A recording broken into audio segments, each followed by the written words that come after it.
Hello everyone, this is Zukhruf from infosharing360.com. Okay, so in this video, we will discuss an easy method for identification of duplicate values in an Excel file. We'll also discuss how to filter out those duplicate values. So let's get started. There's this column B, which has some set of values in it. There are approximately 159 values. And one thing is for sure, there are lots of duplicate values in this column B. However, we don't know which ones are duplicate and which ones are unique.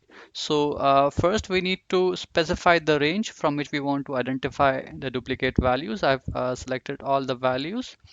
Now next you need to go to the main ribbon Home tab, click on Home tab, then go to Conditional Formatting, select Highlight Cells Rules, and lastly select Duplicate Values.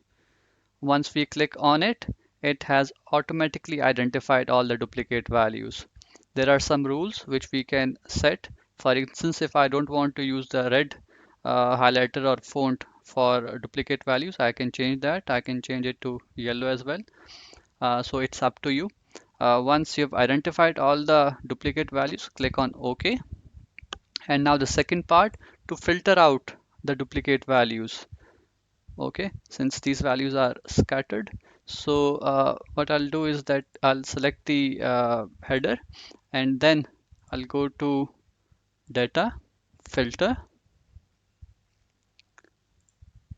expand the filter, and then select filter by color. So we know the duplicate values were separated by the yellow highlighter and dark yellow font. So I'll click on this, and it has filtered out all the duplicate values. So that's how this function works. We can see there were 75 duplicate values in our set of values, which was almost of 159 values. So that's how it's done. Thank you for watching this video.